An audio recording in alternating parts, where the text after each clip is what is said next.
300 pages in Word. And then the poems are another 365 pages or so. And then we've got 365 paintings. So, you know, there's a lot of material. So at this point, you know, somebody's going to probably have to help us edit through that. Well, I'll tell you what, I think we'll go ahead and get started here. It's 5 o'clock, and you know, Camille will let others come in as they come. But let me go ahead. I'm going to go ahead and share the screen. And hopefully you can see.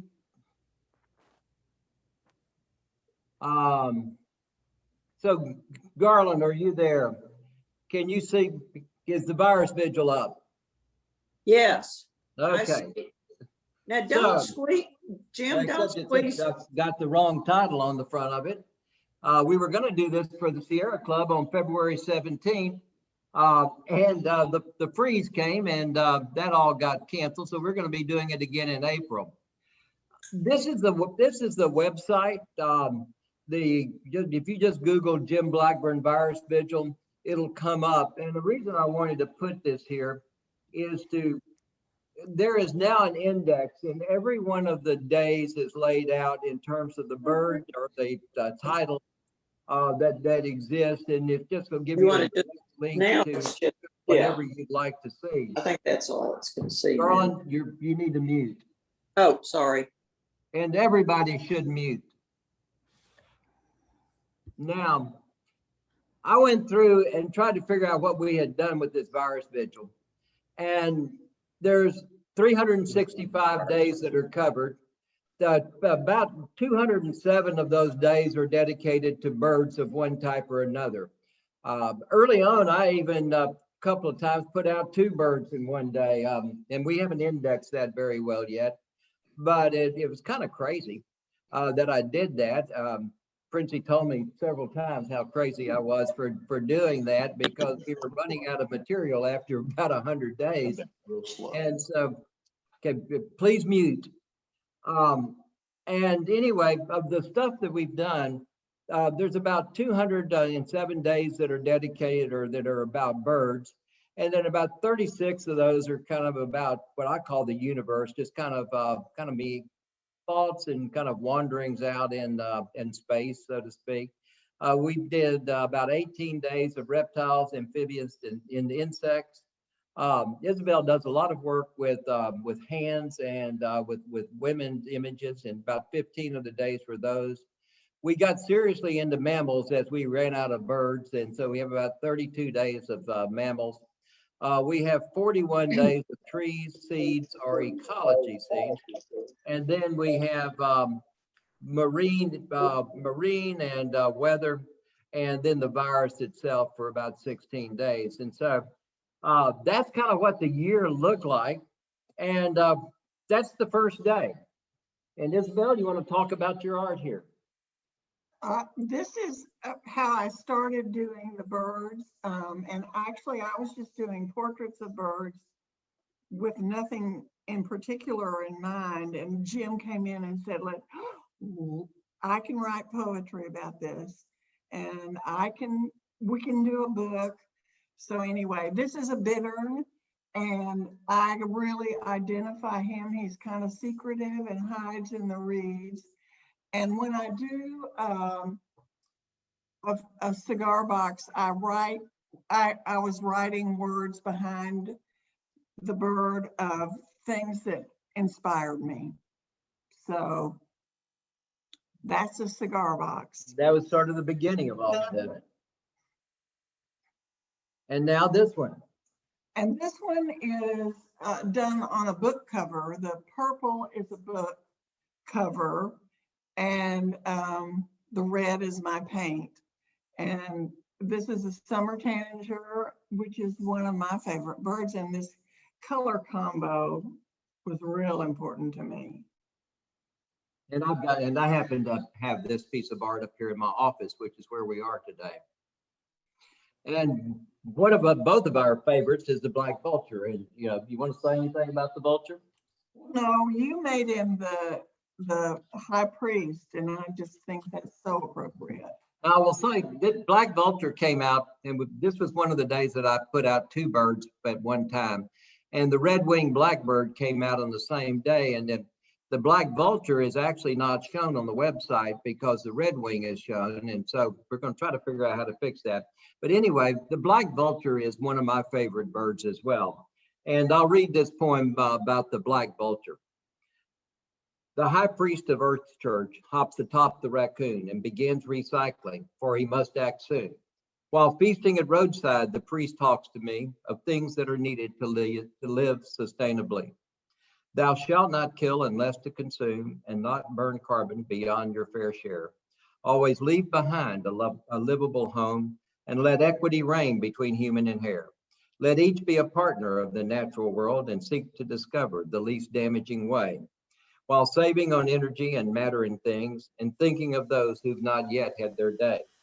Make societies equal, near and far, while waging peace rather than war.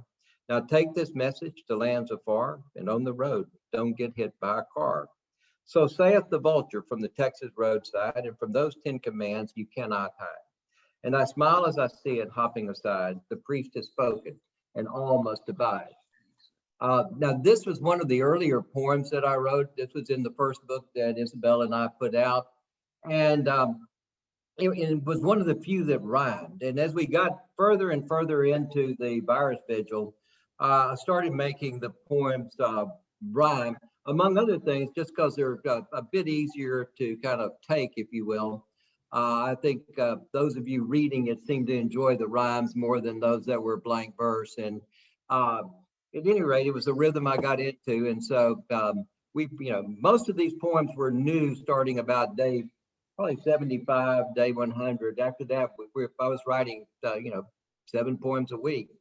And Isabel was painting about 7 paintings a week, so, or more, because I did get more paintings than I actually produced poems for, because sometimes the poems just didn't come. Let's see, what's next? Oh yeah, we had a contest on day 21. I don't know if any of y'all remember that, but these were our contestants on the bird painting contest.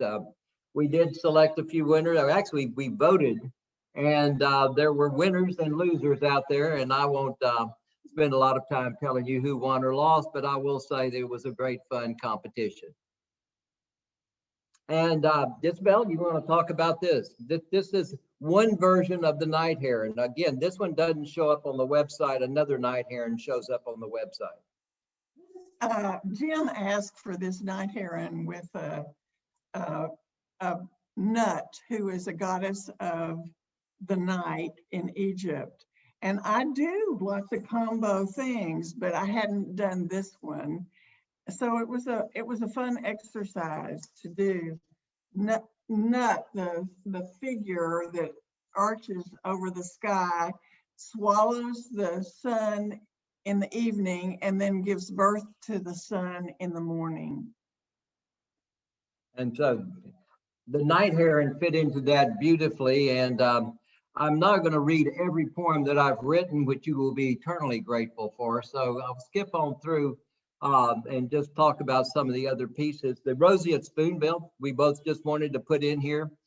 This is one of the earlier pieces that Isabel did and is one of our favorite birds. Anything you want to add there?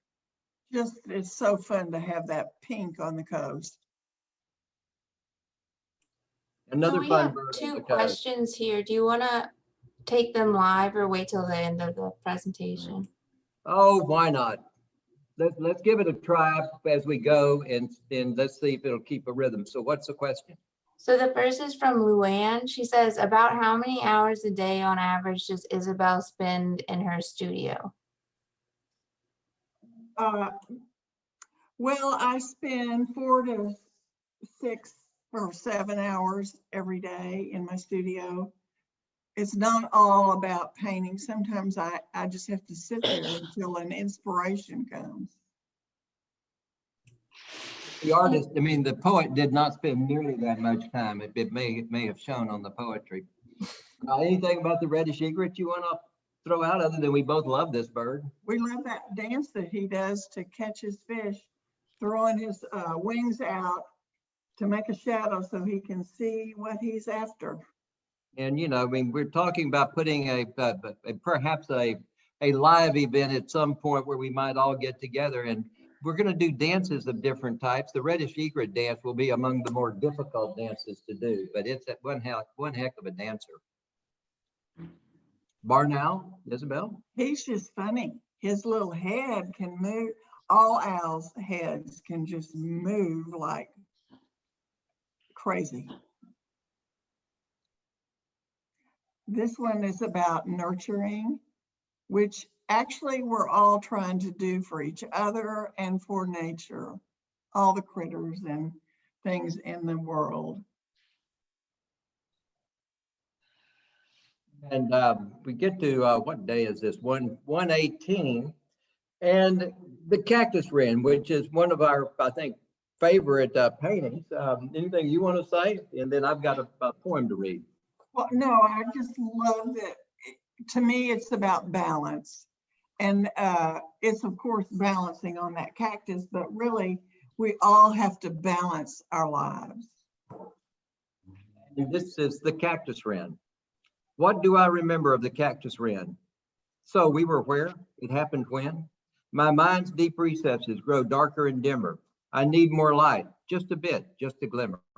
We were on the Pecos River many years ago, 7 glorious days away from go, go, go.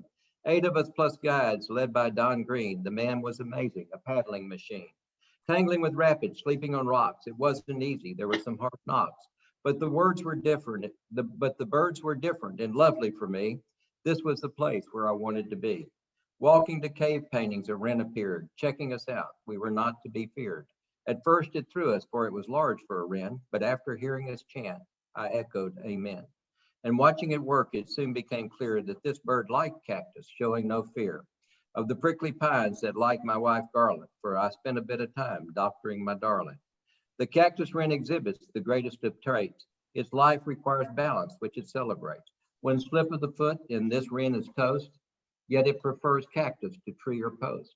After seeing this wren, I elevated balance as an issue to a trait I aspire to, and even called on Vishnu to help me discern and consider and meditate, to myself know and understand how to compensate. And today, in the midst of this stalking virus, the artist and I want to go out and hire us a guru to come and bring balance to all. It's the skill needed to play virus hardball. So welcome to Earth Church. Pull yourself up a pew. Let the cactus wren inspire balance in you. And it's something to kind of keep up with. This is really a diary of living with the virus and through the virus and through the kind of hiding away that we all did in the attempt to reach out and be connected. And, you know, it's really interesting going back through, at least was interesting for me in preparing to do this, looking back through and realizing just how little we knew about what we were getting into. And it's turned out to be, you know, still something we're learning about. Being. I use bees for being present, being light, just being attuned to what is around us and what's happening. And here's my effort at that, being with a bee. Being with the bee. And what about this tree? That tree is, those little gold squares at the bottom are gathering nutrition. And it's about what happens on the unseen part of life. And you can see we're now day 140, and we're beginning to go into things other than birds. And we get more and more into that as we go deeper into the vigil. Also, I wanted to say, this is on a book, and each book has a color, a size, sometimes an image, sometimes a great word. So it was real fun to have all those little things knocking on my brain. And so that's what you see here is an inside image to Isabel's brain. Is that what that is? Yeah. And then this one. Oh, my model is actually Serafinilia, but it's me flying through the air. I used to dream so often about flying. And so that's what that's about. And because of this one, because of this image, we sent out a message to all of you guys out there saying, what would you like to be reincarnated as? And we got responses, and on day 148, I did reincarnation 2.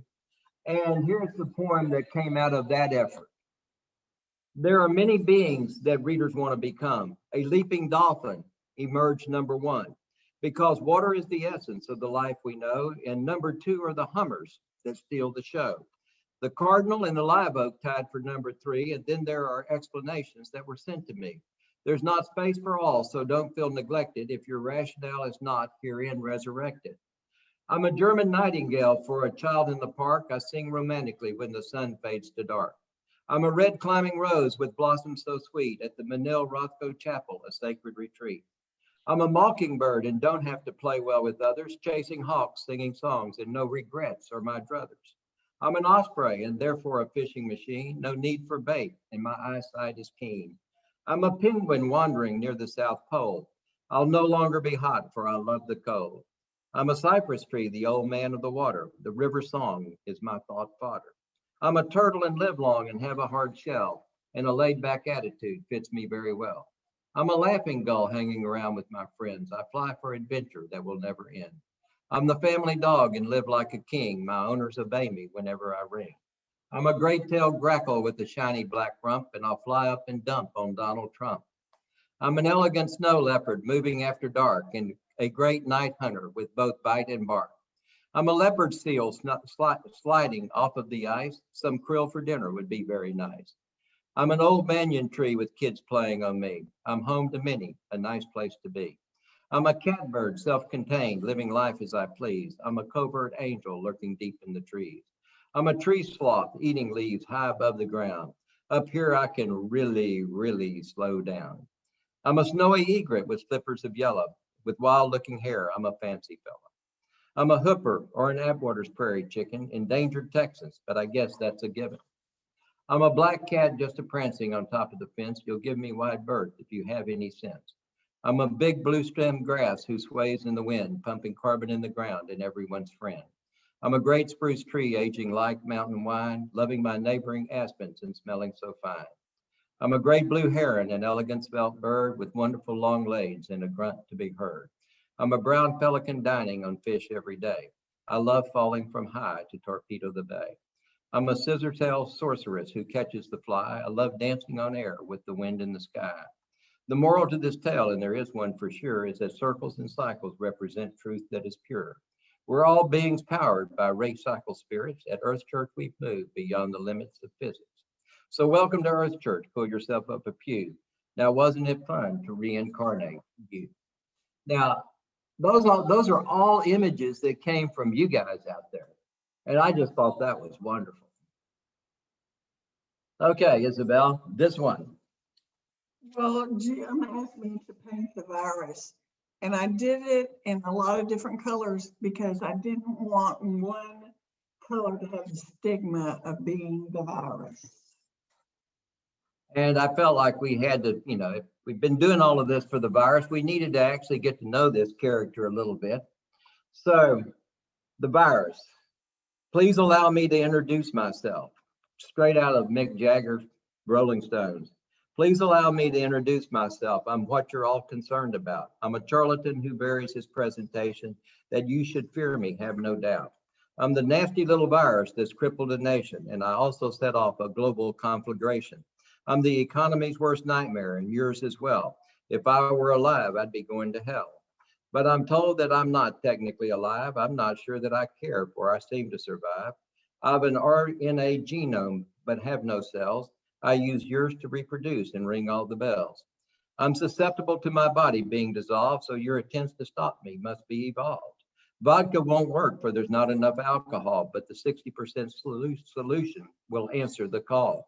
Now, soap's a real killer, so to speak. It causes my body to spring a leak. The soap takes the fat and peels it away. The longer the contact, the more I pay.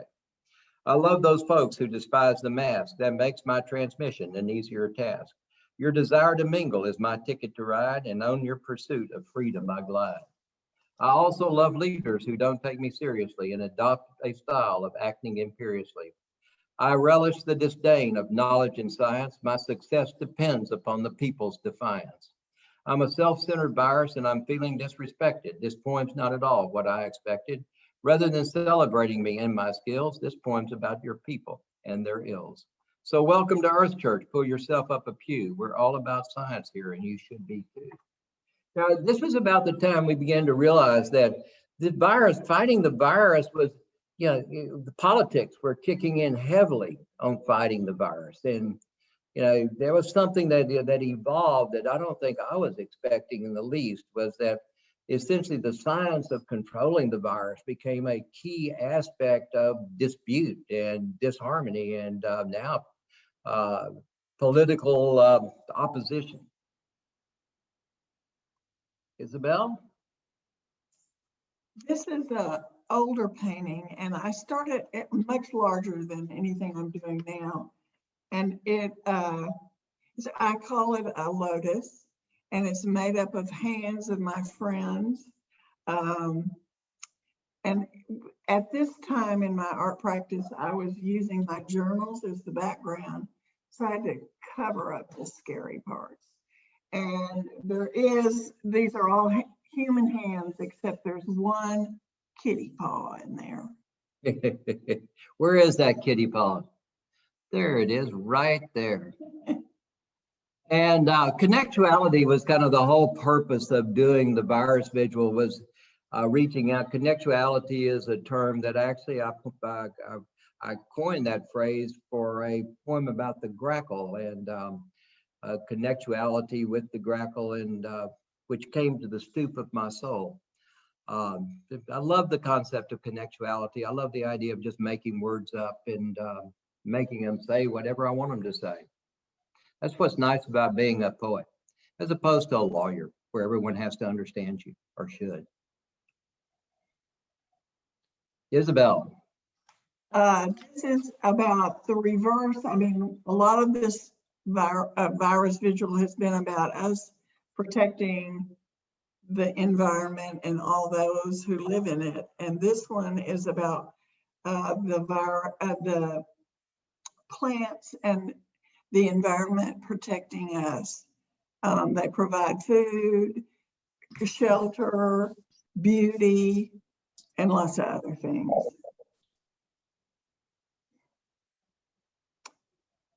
And we're going to go through now several kind of images in a row. And Isabel, if you've got anything to say, say a few words. Well, I'm working on a series of seeds and pods, which I see as the beginning and the end of the plant cycle. And who knows which came first, kind of like the egg. And this precious baby Hikana with those giant feet were Jim's birthday. This is me and my birthday image. That was September 17th. Stuff happened during this virus. This was a sad day. Ruth Bader was one of our heroes for both men and women. And so, this was about a year passing, and every now and then we just picked up some things that happened. And Isabel was amazingly adroit at moving quickly. This is a weeping willow, and she is weeping for the things that we've done to the environment. And she's also weeping with joy for the things that we're trying to rectify. And so we jumped into some animals, and this little... We ran out of birds. So this little fox is just kind of a flirt. And I've done a series on the seasons, and this is a winter image. And I think it's interesting the things I've used. There's a coffee filter, there are beads, there's a piece of velvet, and there's some paper made out of beets. My husband hates beets. But it was fun to be able to put all those things together and get an image. And this is about Jim's recycling of carbon, how plants pick it up and take it into the earth. And throughout a lot of this, you've got probably a lot more information than many of you wanted about different ideas that we're pursuing. One of which is to try to set up a market system for transactions involving the storage of or the removal of carbon dioxide from the atmosphere and storing it in the soil. And there's a lot that can be done, and the prairie is truly magic. And we don't give enough credit economically to these natural ecosystems. And so kind of one of the things I'm working on these days is really fun is trying to get nature valued correctly and really integrate it into our economic system. And I just thought this image was just gorgeous. Anything else? Well, I really like the words that happen to be on, I don't know what this book was about, but it says the language of life. That became part of your painting. Mhm. And we just love hooping cranes, and I litigated to protect hooping cranes. And Jack Schwaller and I were fishing down on in Matagorda Bay, and we're going down the intercoastal, and these hooping cranes were just flying down the intercoastal. And Jack said, "We just passed two hoopers," and so we wrote a poem about it, and Isabel did a painting of it. This is Isabel's favorite. This is my favorite painting. Those are prairie dogs, and my husband is from Lubbock. And when we would go to Lubbock, we would always search out the prairie dogs and the burrowing owls. They are such a cute animal. I know the ranchers out there hated them, but I loved them. And this, of course, was January 6th. I guess we did this on probably January 7th or maybe 8th, but right after the storming of the Capitol. And, you know, there was a lot of politics that we ended up writing about, but I really didn't intend for this to become a political discussion, but some of it just couldn't be helped. I mean, we are who we are, and but I did try to avoid it. But on this day, it had to come out. Lady Liberty cried today. I don't know what else there is to say. My country, 'tis of thee, just live the day of infamy. At a time like this, words come hard. The capital will be forever scarred by the actions of an inflamed crowd, a bunch of radicals screaming loud. But Our Lady's not crying just for today. She's crying about things that we did not say. About how we allowed the lies to persist, about how we acquiesced and did not resist. Use it or lose it, rule one of freedom. Warning bells were ringing, but did you listen?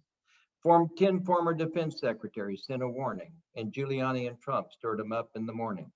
Rallying the Proud Boys, accepting of the Klan, some too big criminals, some also rans, telling them they would be kings and queens, load them up with flags and freedom rings.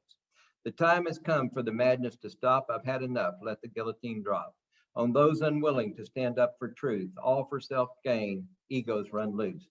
This country has been nothing but good to me. I love this place and Lady Liberty. So let's help this lady put her tears away and work to reverse this horrible day. Earth Church is a refuge and a resource today. The birds bringing tissue to wipe tears away. And for those of us who are simply horrified, let's go visit a temple that is sanctified. So welcome to Earth Church. Pull yourself up a pew. Come and sit with us. We'll make today better for you. Earth Church was a pervasive thought throughout the vigil. It is a pervasive thought in my life.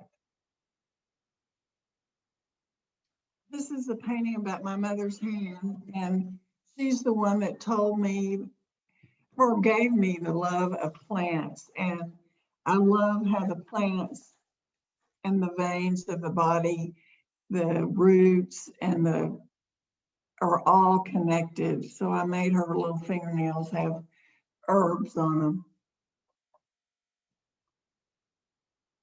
Here are the breathers. The lungs are our breathers, and the trees and other plants are the planet's breathers. And I just love this image and the linkage of both lungs to coronavirus and to the horrors that many suffered. but also to trees and oxygen, and the fact that we have a symbiosis between our lungs and the trees. And I just think this image is great. Thank you. And we just had to put the chupacabra in here. It is absolutely necessary on any day. John Finolio is sitting here watching this, and he is Mr. Chupacabra. So the chupacabra is out to all of you that enjoy a little, how would we put it, a mystery in their outdoor adventure. This is just a painting of the beautiful grasses at Wimberley. They were luminous. And that's a spectacular image. And then mascots, the Ravens of Edgar Allan Poe Elementary School. And here's a poem, mascots. Mascots are wonderful concepts of identity, differentiating my team from an opposing entity. And around the corner here on Albans Road, Edgar Allan Poe's raven is the chosen bird. I see little ravens going in the school door. I imagine their cheer being nevermore. They'll knock you over with this weird shout, then pile on and peck you all about. Of course, there are tigers and lions and eagles, and I've never heard of a team called the Beagles. There are cobras and hippos and Progresso's red ants. They win by threatening to get in your pants. The Port Lavaca sand crabs make me smile. They go sideways when they run the mile. Then there's Texas City's stingarees. Their barb will put you on your knees. But there's a greater message in the mascot, an Earth Church moment that must be taught. For we call on nature for identity and image as we run up to the line of scrimmage. At times when we need our hope and strength, we call on nature to tune our wavelength. We look to the earth and become animistic. We are playing here with something mystic. Now, I'm sure that the good old boys and girls that run the districts of our local schools had no intention of becoming metaphysical, but I think they've done it in a way very real. When I see little ravens running to and fro, I care not if they know raven from crow. They have as an emblem an Earth Church critter. It gives them a basis, an Earth Church center. So welcome to Earth Church. Pull yourself up a pew. Here we embrace mascots, the alter ego of you. Where'd that book come from? Susan Cooley gave me a zillion books, and a lot of them were children's books from her childhood and her children's childhood. And that's where this one came from. And then there's the woodcock. The woodcock, if you've not Googled woodcock dancing, then by all means, Google it up and take a look. The woodcock dancing is just one of the number of dances that we will do together whenever we gather at some point in the future. And we'll have to find somebody to lead because I'm not much of a dancer, and I don't think Isabel considers herself one either, but we'll find somebody to lead us. But the woodcock is among, he has a great double hitch that he does, and kind of a double hitch and a jump. And then we've got the badger sway, and we've got, all kind of fun things. Anything about this one, Isabel? I think Joanna is our candidate for the dancing leader. We'll see. Any comments on the prayer flags here? I love the way they move in the wind. I love the fact that we put prayers on material and the wind takes them up to the universe. And I will say that, this was one of the most popular of the images that was sent out. And, just a tremendous response. And these are the prayer flags of Earth Church. Prayer flags hanging are special to me. A message shouted out to eternity. The flag's not really prayers to any God, but a statement, I'm humble, that I'm awed. Prayer flags are about life and sending goodwill. They're about compassion and combating against ill.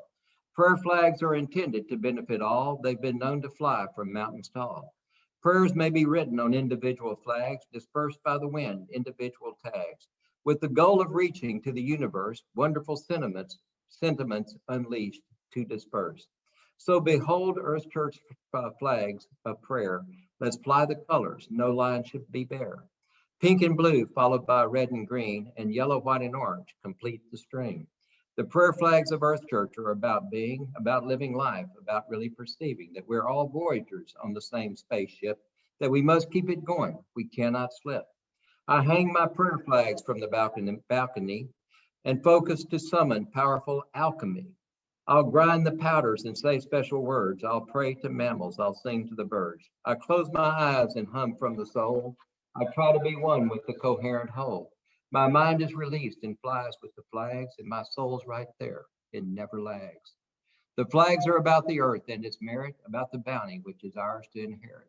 When once again I come to this planet of being, I'll be flying Earth Church colors I'm foreseeing. So welcome to Earth Church. Prayer flags mark your pew. Here you'll become one with the universe, and we'll travel there with you. Isabel? That's my precious niece. This is another older painting, and it is the size of a door. And I made her into this precious angel. And then this one, Dr. Clark suggested that we do something yellow for the last day. And I suggested that to Isabel, and Isabel came up with this yellow bird, a lemon. I consider that to be a lemon. I figure we need to make lemonade out of all of this, and gratitude is the word there. Anything you want to say about that, Isabel? You know, the painting doesn't show, but actually the background of that book is yellow too. It didn't come out. It didn't show. Not as much as I can be anyway. And so this is the last of the poems, Yellow Bird.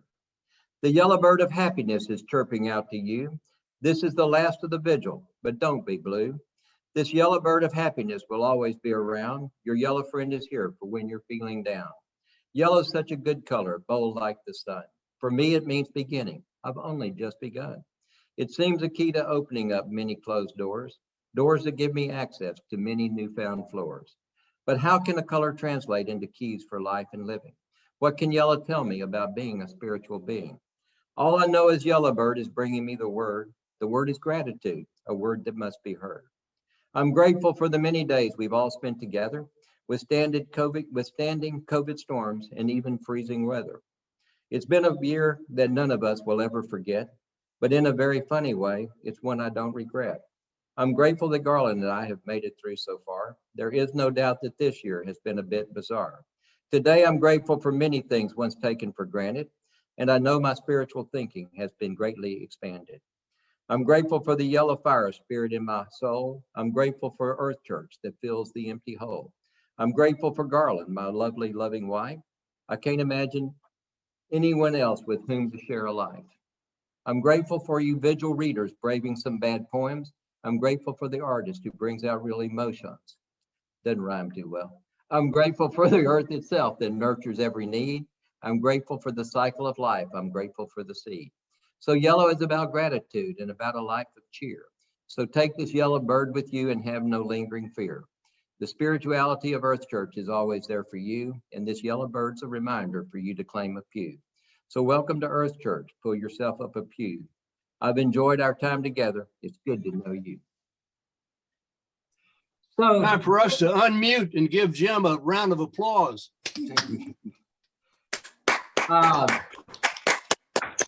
We all thank you. We'll be happy to take some questions and just talk a bit. And if you'd like to ask anything or hear anything. I have some questions that were building up in the chat while y'all were talking, if we want to start with those. Sure, let's start with those. And if these are your questions, you can chime in with any like follow-up after I read them. So the first is from Jamie Wagner. How did you pick your medium for producing the images? That's for you. How'd you pick your medium for producing the images?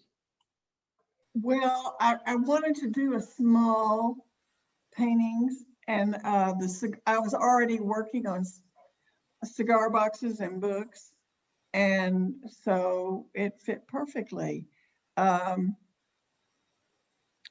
be glad to answer any other questions. I paint with acrylic paint, and I use lots of collage elements, and that can be anything, stuff I pick up when I'm walking, or that filters through the mail, or that I actually buy. But I look at the use of the cigar box and the book covers as a form of recycling. At first, I was a little guilty about tearing up a book, but I have a friend that works with the pages and I can recycle pages that aren't used. Cool. Great. Okay, Camille, next. Next is from Luann for the both of you. You've mentioned several trips that you and your spouses have taken together. Is there a trip or a tour group you would recommend? And where do you plan on going for the first trip after the pandemic? Well, there's lots of places we've traveled in Texas, and we're coming up on the spring migration. And so High Island, going to the Rookery there, the Rookery is alive right now, a bit down at High Island. Once we get into April, we'll be really into the migration, particularly latter part of April, first part of May. Going down to High Island, going down to any of the coastal reserves, going down to Rockport. The birds will be moving from Mexico and Central America up through the coast. And it's just a wonderful time to be out. So, the spring is going to be for the migration. In the fall, it's a different question. Isabel, where do you like to go? Well, I like to go anywhere. I haven't been anywhere. We're ready to go to almost anywhere, but the whole philosophy of that I've come to accept is that Earth Church is there. I mean, it's outside your window every day, and so we find it everywhere. But the really neat places are along the coast. There, we have wonderful state parks here in Texas. We don't have the national parks like you do in the West. But we have some wonderful state parks, and we have a lot of private reserves that are great. Okay, Camille? the next question. Is Isabel showing these treasures in a gallery? From Judith Mixon. Well, the gallery is on my front porch right now. And you are welcome to come visit. But no, there's not a gallery per se. No, there's not. The next question is pretty related. From Mary, she says perhaps the Redbud Gallery would host a show of the Virus Vigil or selected pieces. I remember in February 2020 show, and it may seem fitting for a return to the gallery in a year plus later. That was a wonderful show. Redbud usually just does one show for an artist, and then they move on. And so they are spreading their wings over lots of artists in the area. And I've had I've been very lucky. I've had lots of shows in lots of different places. So I'm grateful, and it sort of comes to me, and I just don't push it.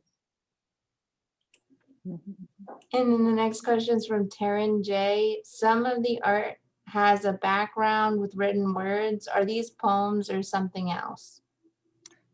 They're words of, when I first started painting the birds, I was doing sort of portraits, from portraits. Bird portraits. Bird portraits from them. I ended up using more of the bird than I wanted to. But anyway, behind that, they were like my counsel. Like when you go into a hospital, you see all the doctors, or you go into a business, you see all the CEOs. Well, this was my spiritual counsel. So I used words from people who inspired me, like Rumi, the Buddha, Okay. you name it. All right. Not me though, I must add. So, I came along kind of after that, so. Yeah, that's too bad, because I wanted to use some of Jim's. Okay, and I have one last question. And if I missed your question, after this, you can just speak up and say it on your own. But the last question I have is from Luanna Locke. She says, we feel some sense of loss today. How do you two feel about bringing this wonderful effort to a close? Hi, Luanna. such a sweet message. We will probably feel a little bit relieved, and then we'll feel a little bit sad. So I'm very ambivalent. I mean, at this moment, I think it's kind of like, we've made it a year. I don't think either of us had any concept that it would go this long. I think if nothing else, it kind of tells you how unpredictable life is, that we ended up all going through this together, and we're not through with it yet. We are probably a little dry on material at this point in time. The coming up with new paintings every, I mean, for a long time, Isabel just kept kind of pumping. She'd send these images and I would be able to go out and come up with words for them. But we've been both short on both new ideas and new images. And I think it's, this has run its course. So I think there's going to be a real sense of loss probably in a week or two, much more so than probably today. Just because it's become a ritual, really. And you guys are, are really part of our lives right now. And that's going to be different. And, but I've really enjoyed it.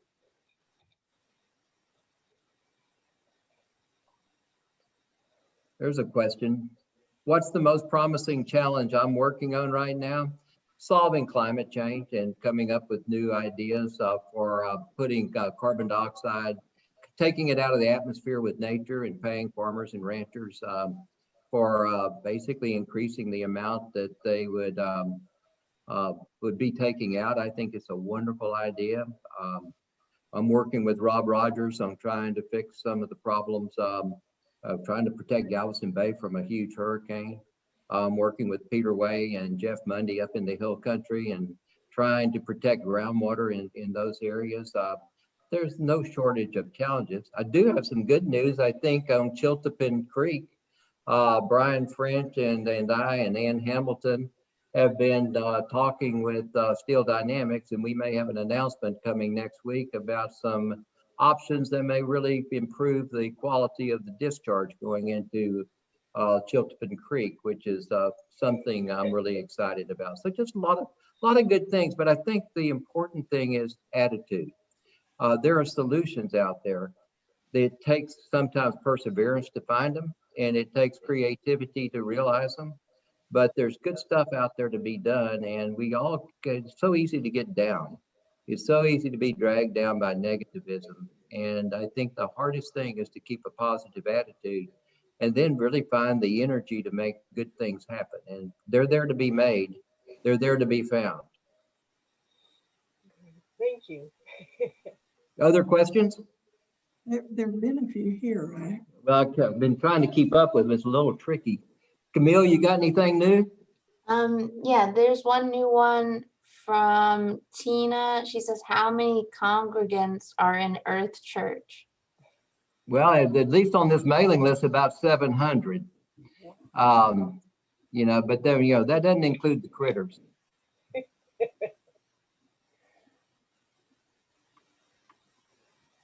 Anyone else? Jim, I think the answer to that last one was 5 billion. I think there is I have no idea what the number is. Okay, the questions come up a couple of times about a book. And, we were kind of talking about this before we got started, but, the idea, we'd love to make a book out of this. I think it's an interesting, I think what we have done in the last year covers a lot of things. It's everything from a diary of a year, kind of really under attack from COVID, to kind of the response. This was a response of those of us that lived through this. 100 years from now, it could be an interesting tale for someone to look into. On the other hand, Dale Cordray, Dale, are you out there somewhere? I don't know if Dale made it, but Dale's my assistant, and she just put all of the messages I wrote, not the poems, but just the writing up at the front. she put it all into a Word document, and that's about 300 pages at 16-point type. There's 365 poems at least. There's 365 paintings. So that's a lot of material. And so right now I have no concept of what was good and what was bad. I think Isabel's got a little better concept of what she thinks was good and bad. But it's just hard. I mean, we don't have perspective right now. And so I think it'll be very interesting to kind of look back on this material. I mean, I'd love to find a publisher that had a good editor to work with us on really kind of trying to, to make this into something, but I'm not quite sure what. So it's kind of it was just kind of a rambling conversation with you guys with some beautiful art as kind of the talking point, and it's kind of a strange type of book in a way.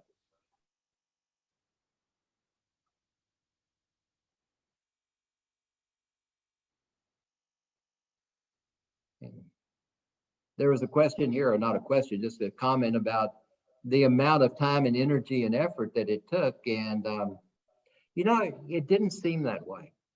It really seemed like, I think I kind of thrived off the energy coming back from the fact that there were people that actually were reading this stuff and giving a little feedback. Yes, and it gave me a purpose during this strange time. It kept me focused on the positive and on the stuff I like, and it was a great experience. Jim, can I say something? Yeah. This is my wife, Garland, that many of you have heard from or heard me write about. John Chapman's right here too. And that's Isabel's husband, John Chapman, over there. There he is. Hi there. I wanted to say that one of the things I enjoyed about the vigil, other than Jim waking me up every morning at the crack of dawn, was his relationship, the relationship that developed in so many of you writing to Jim and having a conversation offline. And it was just so fun meeting everybody, because Jim would tell me, oh, listen to what this person said, or listen to what, so-and-so said. And it really was fun to realize that there are all these people out there, and I don't know, it was fun. And so I enjoyed it too. It was great. It really was. And I'm glad that so many of you responded and enjoyed this, because I know Jim did. So I just thought I'd add that. And I think it's important that you meet Garland and John Chapman. They are the two that live with us. And there he is. Where is he? There he is. They're also the investors in the next book. And so that 1,000-page book that's going to be coming your way, we're going to be lobbying with them later this evening about how much they're going to be willing to spend on our next book. So we'll be talking about that, but I'm proud of both of them. It's a great job. Even if you won't fund us, huh? Can I say something briefly, Jim? Yeah. I just wanted to thank you for including me in this. I kind of got into it, I think, about a third of the way through it or whatever, and I've enjoyed it immensely. And I wanted to say hello to Garland and to Johnny, old friend that I have not seen in a long, long time. Well, it's good to see you, Lee. Yeah, good to see you too. And thank you, both of you, so much. Isabel, I've known your husband for a long time, and I really appreciate your art. My son is an artist, and it's been delightful. Super. Thank you, Lee. Other questions? Can I make a comment? Sure. I just sent a message and it had horrible typos and everything in it, but I really have to say how, as I said in the message, that this was an amazing feat to see unfolding every day. It was just astonishing. And it has meant so much to me. This has been a really hard year, and looking forward to the vigil and every morning was something that made it all so much more bearable. So thank you all so very much. It's astonishing, and I think you've touched so many people, so many more probably to come. So thank you. Thanks, Suzanne. Thank you, Suzanne. There's one question in the chat from Lynn Travis. She says, do you think the two of you would have thought of the Virus Vigil idea if we weren't invited to quarantine after the Egypt adventure? Well, I think, I don't know that, but I think that, well, yeah, it's interesting that it's an interesting question, because I'm sitting here thinking about why we did it in the first place. Well, it was your idea. Well, I know it was, but I'm trying to think of why, I came up with it, and I'm not sure I know. It just seemed like something, needed to be done. It was the weirdest, we, the four of us and Al Kaufman and Shelley Kaufman had been to Egypt with a group of, with several of the people that are on here, like Suzanne and Alan. And when we got back, it was like, I felt like kissing the ground for starters, because I wasn't sure we were going to get back into the United States, because when we flew through Turkey, they were much more stringent than they were when we came through customs. But I don't think I'd ever appreciated getting back in the country as much as I had. And I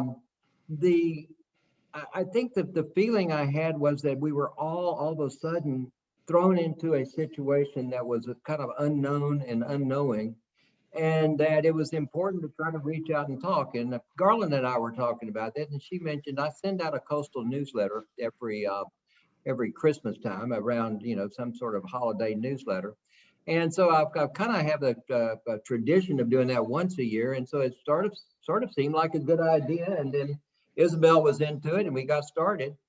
And like I said, early on, I sent out on several days, I sent out 2 images, and we could have shot our, we really wanted those images back, when we got later on and when they were harder to come by. But I think it was just a sense that there was something really different and really important about this, and it was going to affect us differently. And so I don't know. That's the best I can do. Yes, and we did not, people have asked me, did we meet and talk about what we were doing? And the whole thing just flowed. Well, I mean, the universe, I think, wanted us to do this. Well, you kind of get the feeling that. I mean, there are times I would look at an image and I would sit down and 10 minutes and there was the poem. Now there was also times where I spent an hour and no poem. But there were so many times that it just came so quickly. And I mean, I'm not saying the poems were perfect by any means. They all could be improved, but so much of this just happened really, really just amazingly smoothly. Princey and Jim, this is Liza and KP. Yes. In Colorado. We have our own version of Earth Church up here. Yes. It's a whole lot different. So many extremes for us versus the Earth Church that you've represented to us. We have shared your vigil with a good number of our high altitude friends, and every one of them has absolutely loved it. And it's so wonderful on a snowy morning to dial into Matagorda Bay and get that nice breath of warm, damp, fresh air. But thank you so much. We enjoyed it immensely. Well, we need to get you back down fishing again, KP. Absolutely. Thank you, KP and Lala. There's something I'd like to share with the group. Go ahead. Betsy Harwood. Yeah. Isabel, I think you'll recognize this painting. I do. This is the peahen, and many of you will remember this from when it was one of the birds of the day. And I had been tuned into the site for a while, and I sent the information to my friend Jenny. And so every day when we really loved something, we would be on the email after reading this. And so I sent her an email that day and I said, I want that on my wall. I just fell in love with that painting. And who would have guessed that she would take that to heart? And she contacted Jim, and Jim told her how to get a hold of the artist, Isabel. and Isabel. And it turned out you lived within walking distance of each other, so she walked over there, and you did a lot of negotiations. And Isabel, it turned out, really wanted me to have that painting when she heard the story of our friendship. And so here it is. And it has a place of honor in my heart and right on my desk. Well, wonderful. Painting. Yes. Thanks, Mary. Mm-hmm. So I'd like to make a comment. This is Jenny speaking. And yeah. So Mike and I are here together on our deck. So thank you for those words, Betsy, my good friend Betsy, who moved away years ago. And it was great to meet Isabel. Jim, I met along with Garland in Mike will remember, 1973. That was when we first came to Houston. Correct. And we had we were married and moved to California, and 1 year later came back, and one thing led to another. But it was great to follow the vigil for the whole year. But it was really great to re-encounter Jim, because so long ago they lived upstairs and we lived downstairs on South Boulevard. So anyway, it was nice to come full circle. Well, thanks, Jenny. It was good to catch you, really to kind of get back in touch with you and Mike after all of these many years. And it's kind of worked that way with several people on this vigil that, we'd lost contact with, and we're back together. This is Lalise. I want to say something to Isabel. Yes. We've had a terrible year, as has everybody, but in September we lost our companion cockatoo. And amidst all the virus vigil deadlines, Princey found time to make these for me. Oh. For Hootie. For Hoot, with watermelons. And she brought them to our porch and left them, and we cried for several days. But I wanted to show you that she wasn't just doing virus vigil art during this. She was doing a few extras, and we really appreciated it. And adopting cats. Yes, which have been a blessing.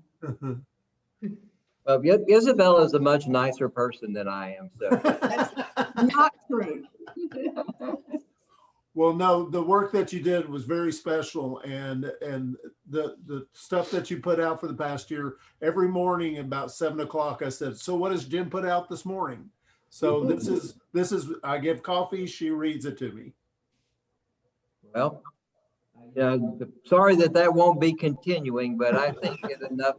I think we've run its course. So anyway, a couple of more questions, and then I think it's probably time to call it quits for the old Virus Vigil Live. Anybody else want to say something? Well, if not, thank you all so much. I'd love to have a chance to just visit in person with every one of you, and maybe we can do something in person later on this year in Houston. But thank you all, and this is really one of the neatest things I've ever been involved in, and it's because of you guys that it's neat. I agree. You all make this work and worthwhile. Thank you. And we will see you. And I think you. Camille, Thank you. Thank you all. Camille, did you record this? Yep. I will send a link to the recording to everybody on the vigil. So you can revisit this wonderful hour many, many more times. Excellent, excellent. Thank you so much, Jim and Thank you. Isabel. Bye. Bye-bye. Bye. Bye. Bye, Princy. Thank Bye. you. Bye. Bye. A lot of neat people. Okay. Bye-bye. Bye. Bye, everybody. Bye. Bye, everybody. Okay.